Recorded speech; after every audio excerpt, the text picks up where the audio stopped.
Hello दोस्तों, आपका स्वागत है हमारे यूट्यूब चैनल पर। और आज हम आपके लिए एक और वीडियो लेके आए हैं जिसके अंदर हम आपको recruitment on teaching post in nursing college और जो कि ट्यूटर पोस्ट के बारे में हम डिस्कस करने वाले हैं। ये पोस्ट के बारे में हम आपको डिटेल में बताने वाले हैं कि क्या क्या इसके अंदर रिक्वायरमेंट है, कैसे कैसे फॉर्म भरना है, क्या क्या चाहिए, कैसे एग्ज़ाम होने वाला है, नेगेटिव मार्किंग होने वाली है कि नहीं होने वाली, ये सब हम डिस्कस करने वाले हैं। क्या सिलेबस आने वाला है, ये सब हम इसमें डिस्कस करने वाले हैं। तो आइए हम शुरू करते हैं। जैसा कि आप सब लोगों को पता है कि ये आपने नोटिफिकेशन देखा होगा जिसमें आपने देखा कि जो doctor RML Lohia institute of medical science है उसकी ये वैकेंसी आई हुई है। डॉक्टर राम मनोहर लोहिया, ये आपकी लखनऊ की बात कर रहे हैं, लखनऊ में सिचुएटेड है। तो इसकी हम बात कर रहे हैं। तो इसकी रिक्रूटमेंट आई है ऑन टीचिंग पोस्ट और एक नॉन टीचिंग पोस्ट पे भी आपकी इसकी रिक्रूटमेंट आई है जिसके अंदर सिस्टर ग्रेड 2 या फिर स्टाफ नर्स या फिर नर्सिंग ऑफिसर बोल सकते हैं, उसकी पोस्ट भी आई हुई है जो 431 पोस्ट है। बहुत सारी पोस्ट है और बहुत अच्छी सैलरी है उसके अंदर, सेंट्रल गवर्नमेंट की सैलरी है। तो उसके बारे में हमने वीडियो बना दिया है, तो वो वीडियो आप देख सकते हैं हमारे यूट्यूब चैनल पे, जिसका डिस्क्रिप्शन में मैं लिंक भी प्रोवाइड करवा दूंगा। अगर आप टीचिंग पोस्ट के बारे में आप देखना चाहते हैं तो आप कंटिन्यू कर सकते हैं, जिसमें हम ट्यूटर पोस्ट जो कि आपको बताया कि हमने recruitment on teaching post in college of nursing, जो नर्सिंग कॉलेज है उसके ऊपर ये पोस्ट आई हुई है। तो हम बात करें कि जो पोस्ट है, ये देखो इतनी पोस्ट आई है। पहली है प्रिंसिपल कम प्रोफेसर की पोस्ट आई है और वाइस प्रिंसिपल कम प्रोफेसर की पोस्ट आई है, एसोसिएटेड प्रोफेसर की पोस्ट आई है, असिस्टेंट प्रोफेसर की पोस्ट आई है और ट्यूटर की पोस्ट आई है, जो कि ट्यूटर की भी पोस्ट आई है। अब हम ट्यूटर के बारे में थोड़ा डिटेल में डिस्कस करने वाले हैं। तो आइए शुरू करते हैं। तो सबसे पहले मैं आपको बता दूं कि ये आपका एडवर्टाइजमेंट नंबर है आपकी ट्यूटर पोस्ट का, और उसके बाद में पोस्ट का नाम की बात करें तो ट्यूटर होगा पोस्ट का नाम, या फिर नर्सिंग ट्यूटर आप बोल सकते हैं। उसमें टोटल पोस्ट की बात करें तो 10 पोस्ट टोटल हैं, जिसमें आपको 5 UR के लिए मिलने वाली है, 2 SC के लिए मिलने वाली है, 2 OBC और 1 EWS। इस तरह से आपको टोटल 10 पोस्ट मिलने वाली है। फिर हम नेक्स्ट बात करते हैं कि क्या क्या qualification, essential qualification and experience की बात करते हैं तो क्या क्या इन्होंने मांगा है।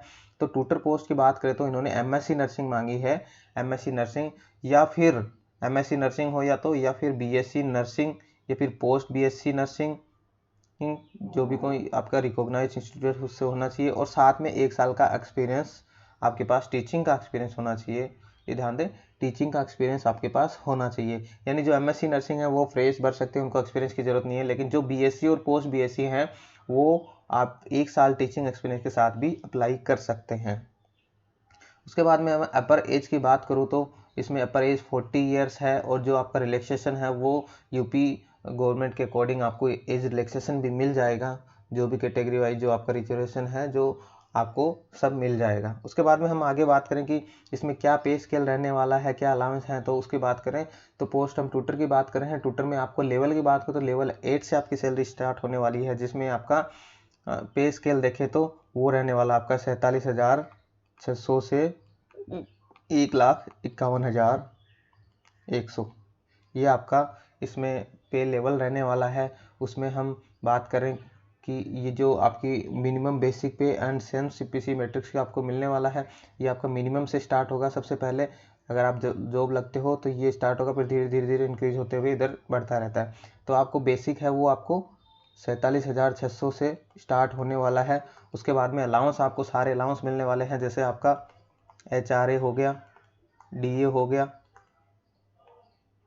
नर्सिंग अलाउंस हो गया, ट्रांसपोर्ट अलाउंस हो गया, ड्रेस अलाउंस हो गया। इस तरह से ये सब आपको अलाउंस मिलने वाले हैं। जो भी आपके टीचिंग पोस्ट से रिलेटेड जितने अलाउंस है वो सारे मिलने वाले हैं। ये सारे अलाउंस आपके नर्सिंग स्टाफ नर्स के हैं और नर्सिंग ऑफिसर के हैं। उसके अलावा आपको जो टीचिंग के अकॉर्डिंग जितने अलाउंस मिलने हैं वो सब मिलने हैं। और सारे आफ्टर ऑल डिडक्शन आपको 85,000 के अप्रोक्स आपको अकाउंट में सैलरी मिलने वाली है।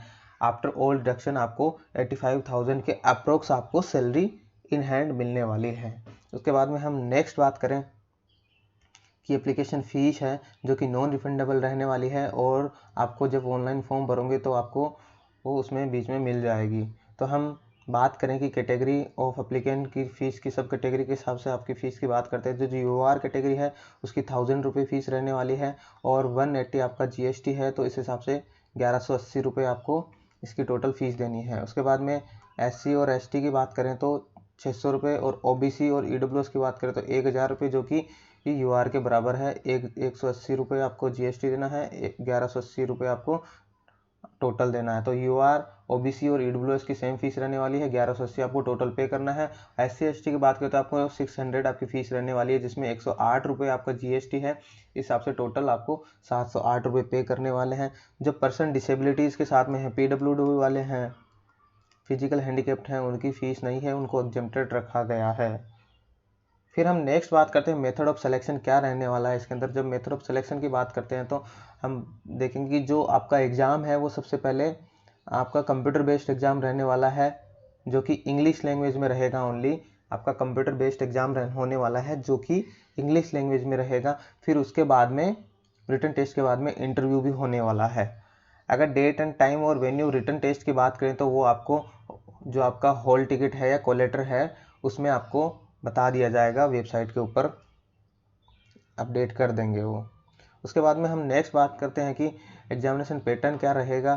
तो उसके बाद हम बात करें सब्जेक्ट क्या रहने वाला है। तो आपके मल्टीपल चॉइस क्वेश्चन मिलने वाले हैं, जो कि सिर्फ आपके नर्सिंग के होंगे। मल्टीपल चॉइस क्वेश्चन जो कि नर्सिंग से आने वाले हैं, और एक क्वेश्चन के आपको 4 ऑप्शन मिलने वाले हैं, यानी ऑब्जेक्टिव टाइप को क्वेश्चन मिलने वाले हैं। उसके बाद में आपको अगर आपने एक क्वेश्चन राइट किया है तो उसका आपको 1 नंबर मिलने वाला है, 1 मार्क्स मिलने वाला है। लेकिन अगर एक आपने क्वेश्चन रॉन्ग कर दिया तो उसका 0.25 आपका डिडक्शन कर लेंगे, यानी 1/4 नेगेटिव मार्किंग भी होने वाली है इसके अंदर,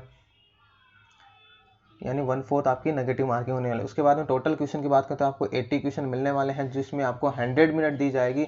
1 आवर एंड 40 मिनट आपको 1 आवर एंड 40 मिनट आपको टोटल दी जाएंगी।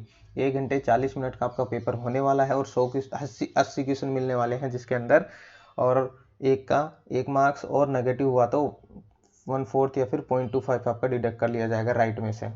फिर हम नेक्स्ट बात करते हैं कि इंटरव्यू कैसा रहने वाला है। तो इंटरव्यू की बात करें तो आपका जो इंटरव्यू है वो आपका 20 मार्क्स का रहने वाला है। जो आपका इंटरव्यू है वो 20 मार्क्स का होने वाला है। जो कैंडिडेट क्वालिफाई करेंगे वो आपको 5 गुना आपको क्वालिफाई करेंगे। जो आपके शॉर्ट लिस्ट है, जो आपका रिटन टेस्ट है, उसमें 5 गुना को वो करेंगे। उसमें फिर बाद में वो एक कैंडिडेट को 5 में से एक कैंडिडेट को वो सिलेक्ट करेंगे। इस तरह से आपकी फिर वो मेरिट लिस्ट बनने वाली। जब मेरिट लिस्ट बनेगी तो 5 गुना ले लिए, अब उसमें से उनको 5 में से 1 लेना है। फिर हम डेट एंड टाइम की बात करें तो वो आपको वेबसाइट के थ्रू इन्फॉर्म की जाएगी। फिर जो फाइनल मेरिट लिस्ट बनाएंगे, जो आपके 20 मार्क्स 80 मार्क्स रिटर्न के हो गए, 80 मार्क्स रिटर्न के और 20 आपके इंटरव्यू के, तो इन दोनों का जब एवरेज निकाल के वो मेरिट लिस्ट बनाएंगे, जो भी टॉप होंगे उनकी सेलेक्ट करेंगे, जो कि आपको बाद में इन्फॉर्म कर दिया जाएगा।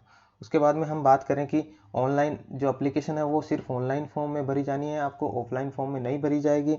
तो अब कैसे क्या भरेंगे उसके बारे में हम थोड़ी सी डिटेल में बात करते हैं। सबसे पहले आपके पास आपको वैलिड मोबाइल नंबर और ईमेल आईडी होनी चाहिए, जो कि आपके रजिस्ट्रेशन के टाइम काम आने वाली है। और जो भी पहले से वर्किंग है उनको एनओसी सर्टिफिकेट भी आपको मैंडेटरी है at the time of interview और ज्वाइनिंग, आपको एनओसी लेके आनी है। उसके बाद में हम detail instruction for filling application form की बात करें कि कैसे आपको ऑनलाइन फॉर्म भरना है, वो डिटेल में हम थोड़ी सी बात कर लेते हैं। तो सबसे पहले आपको ऑनलाइन लिंक दिया जाएगा, जो कि इस वेबसाइट पर दे दिया जाएगा। और ये जो फॉर्म भरने की स्टार्टिंग डेट है वो 3rd वीक ऑफ अक्टूबर आपको देखने को मिलेगी। जो अक्टूबर मंथ है यानी इस मंथ के 3rd वीक तक ये स्टार्ट कर देंगे। और लास्ट डेट की बात करते हो, लास्ट डेट जब स्टार्ट होगा, जैसे मान लो ये 22 तारीख को या 26 तारीख को, 25 तारीख को जैसे स्टार्ट हो गया तो 1 मंथ का टाइम मिलेगा। तो अगली 25 तारीख तक ये फॉर्म भरे जाएंगे, या फिर 24 तारीख तक ये फॉर्म भरे जाएंगे। इस तरह से 1 मंथ का टाइम मिलने वाला है फॉर्म भरने के लिए। और आपको जो ऑनलाइन एप्लीकेशन फॉर्म कैसे भरना है तो उसके बारे में बात करें तो जो RML IMS की वेबसाइट पे आपको लिंक मिल जाएगा। वहाँ पर आपको रिक्रूटमेंट के बारे में आप क्लिक करना, वहाँ पर क्लिक करोगे तो आपको ऑनलाइन फॉर्म सबमिशन नाम से आपको मिल जाएगा वहाँ पर। और उसके बाद में आप register for filling the form पे आप क्लिक करके आगे बढ़ सकते हो। उसके बाद में हम स्टेप की बात करें तो ये स्टेप सारी आपको फिल करनी। से पहली स्टेप में हम बात करें तो पहली स्टेप के अंदर आपको इंस्ट्रक्शन पढ़ने हैं, जो भी इंस्ट्रक्शन है वो अच्छे से पढ़ने हैं। उसके बाद में जो इंस्ट्रक्शन पढ़ने के बाद में आपको सेल्फ डिक्लेरेशन देना है, क्लिक करना है। फिर बाद में आप नेक्स्ट पढ़ोगे तो रजिस्ट्रेशन के लिए आपके पास वैलिड मोबाइल नंबर और ईमेल आईडी होनी चाहिए, जो कि आप अगर आपने जो बेसिक रजिस्ट्रेशन किया है उसमें आपने बेसिक रजिस्ट्रेशन को आप चेंज नहीं कर सकते, तो वो सही से करना है। उसके बाद में अगर आप आगे जो भी आप फॉर्म भरते हो तो उसको आप एडिट भी कर सकते हो। बिफोर सबमिशन से पहले आप इसको एडिट कर सकते हो। After entering the required information of online form, submit the form by clicking on submit button. जब आपकी सारी इन्फॉर्मेशन भर जाए तो आप सबमिट पे क्लिक कर सकते हो। एसएमएस में आपको एप्लीकेशन नंबर दिए जाएंगे जो कि आपको आगे के लिए काम आ जाएंगे, तो आप सही से आप अपना नंबर और ईमेल एड्रेस डालना। फिर हम आगे बात करें स्टेप 2 में क्या करना है हमें, तो स्टेप 2 में आपको फिल द रिक्वायर्ड फील्ड, जो भी आपको रिक्वायर्ड फील्ड है उसमें आपको भरना है अगर ज़रूरी है तो। उसके बाद में एजुकेशन क्वालिफिकेशन, एक्सपीरियंस और डेट ऑफ बर्थ ये सब आपको डालनी है। उसके बाद में फ़ोटो की बात करें तो जेपीजी और पीएनजी फॉर्मेट में होनी चाहिए, जो मैक्सिमम 1 MB तक हो सकती है। उसके बाद में आपको फ़ोटो है जो अच्छी से क्लियर रहनी चाहिए, बैकग्राउंड क्लियर होना चाहिए और लाइट में फ़ोटो होनी चाहिए। और जो सिग्नेचर की बात करें तो वो भी जेपीजी और पीएनजी फॉर्मेट में होना चाहिए, मैक्सिमम 1 MB तक जा सकता है अगर। और सिग्नेचर जो है कि बोल्ड ब्लैक पेन से होना चाहिए जो कि वाइट पेपर के ऊपर हो, ये आपको ध्यान रखना है। और उसके बाद में सारे डॉक्यूमेंट आपको अपलोड करने हैं, जो जो आपकी क्वालिफिकेशन, एक्सपीरियंस जो भी है, कास्ट ईटीसी जितने भी आपके एप्लीकेबल हैं वो सारे आपको डॉक्यूमेंट अपलोड करने हैं। फिर आपको जब सब कुछ अपलोड हो जाए तो प्रीव्यू और सबमिट पे क्लिक करना है, जहाँ से आप अपना पूरा एप्लीकेशन देख सकते हो। अगर कोई मिस्टेक होती है तो वहीं से आप एडिट कर सकते हो। After submission of online application candidate are required to pay application fees. जब आप एप्लीकेशन जो फॉर्म है वो सबमिट कर दोगे उसके बाद में फ़ीस का ऑप्शन आएगा, जो कि अगर आपने फ़ीस जमा नहीं करवाओगे तो आपका जो फॉर्म है वो रिजेक्ट हो जाएगा। फिर स्टेप 3 की बात करें तो जब पेमेंट का ऑप्शन आ जाता है तो आपको प्रोसीड पेमेंट पे क्लिक करना है।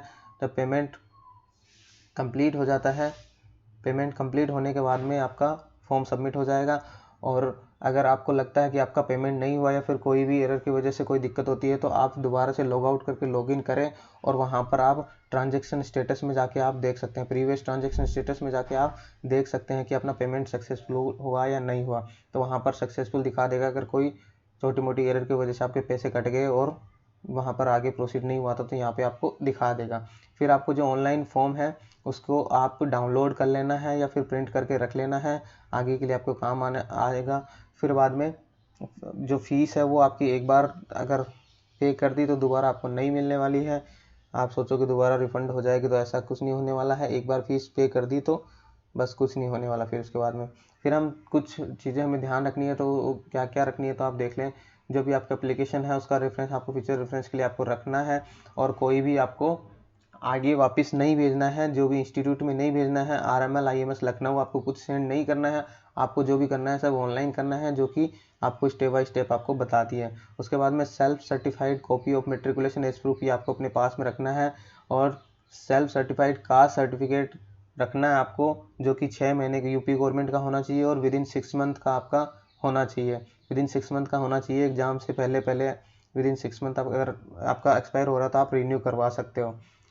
अगर ईडब्ल्यूएस कैंडिडेट पहले फॉर्म भर देता है और फिर वो प्रोवाइड नहीं करवा पाता है तो उसको यूआर में कंसिडर किया जाएगा। और जो भी एम्प्लॉय या करंट एम्प्लॉयर है उनको एनओसी सर्टिफिकेट भी लेके आना है जब भी वो मांगे। Thanks for watching video, subscribe our YouTube channel and join question session. You also can join us on Telegram, link is in description. Thank you.